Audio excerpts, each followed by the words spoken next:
अपनी माँ को मायके भेज दो, मुझसे उनकी सेवा नहीं होगी। अभी भी ये शब्द शर्मिला जी के कानों में गूंज रहे थे।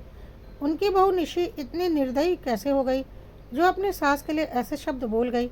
आखिर निशी ने अपनी शादी के 3 साल बाद ही उन्हें आईना दिखा ही दिया, लेकिन वो तो सास थी, इतनी आसानी से हार मानने से रही। बस अब वो निशी के माता पिता का इंतज़ार कर रही थी। आखिर उनकी बेटी ने ये शब्द बोले तो बोले कैसे। निशी की शादी शर्मिला जी के बेटे कुलदीप से 3 साल पहले हुई थी। हंसते मुस्कुराते निशी ने ससुराल में जल्दी ही अपनी जगह बना ली।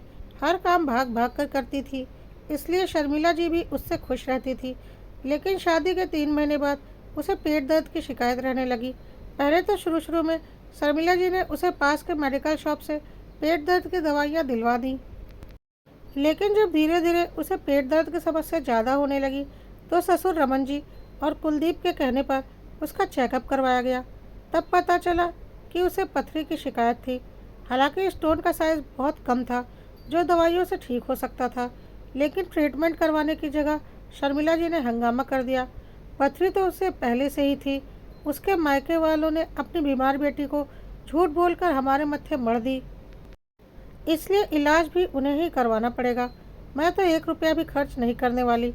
घर में कुलदीप और उसके पिता रमन जी ने शर्मिला जी को खूब समझाने की कोशिश भी की, पर वो समझने का नाम ही नहीं ले रही थी। उल्टा उन्होंने उसके मायके फ़ोन लगा दिया और उसके माता पिता को यहाँ बुला लिया। आखिर उसके माता पिता, जो दूसरे राज्य में रहते थे, वो रातों रात टिकट करवा के उसके ससुराल पहुँचे। लेकिन जब वहाँ पहुँचे तो ना कोई चाय नाश्ता, ना कोई बात। शर्मिला जी ने सीधे सुनाना शुरू कर दिया, ले जाइए अपनी बीमार बेटी को यहाँ से और करवाइए अपने आप इसका इलाज। अपना पैसा बचाने के लिए आपने अपनी बीमार बेटी हमारे मत्थे मढ़ दी। शर्मिला जी, कैसी बातें कर रही हो तुम? ये सब बोलने से पहले एक बार सोच तो लो कि क्या बोल रही हो। रमन जी ने कहा, आप बीच में मत बोलिए, मैं बात कर रही हूँ ना।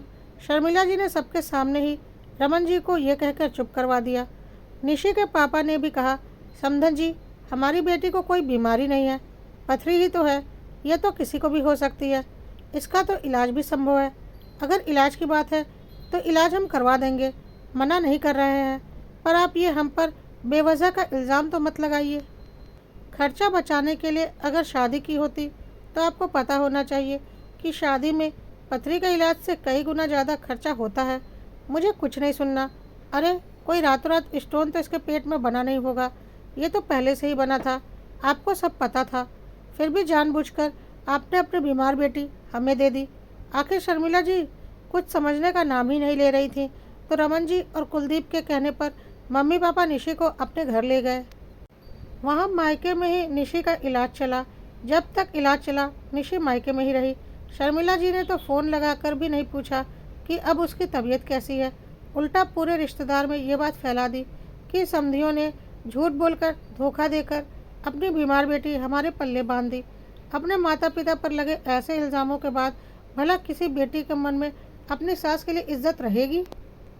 निशी जब ठीक होकर ससुराल पहुंची तो उसके मन में शर्मिला जी के लिए कोई इज्जत नहीं रही। हालांकि वो अपना बहुधर्म बखूबी निभा रही थी।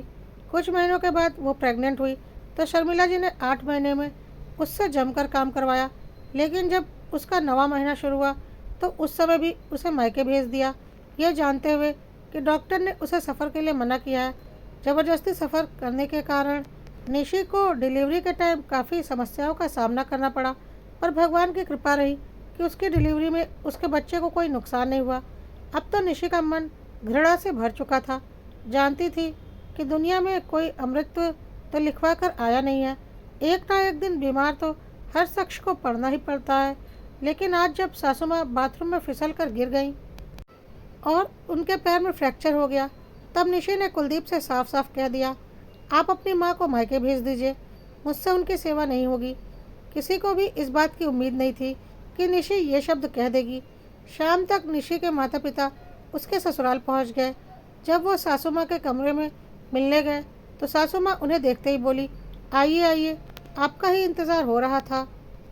सुनिए अपनी बेटी की बातें, इससे मेरी सेवा नहीं होगी। अरे उसने ऐसा कैसे कह दिया कि मुझे मायके छोड़ा है? अरे उसे क्या यहाँ पूछने के लिए लाए हैं? यही संस्कार सिखाए हैं आपने उसे कि सास की सेवा मत करना।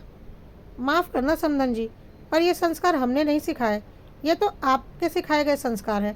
अचानक निशी की माँ ने हाथ जोड़ते हुए कहा, ये क्या बकवास कर रही हैं आप? जी मैं गलत तो नहीं कह रही हूँ। सास को सेवा तो चाहिए, लेकिन बहू का कुछ करना नहीं है। फिर भला बहू के मन में सास के लिए इज्जत कहाँ से होगी? आप खुद सोच कर देखिए कि आपने निशी के लिए कभी कुछ किया था क्या?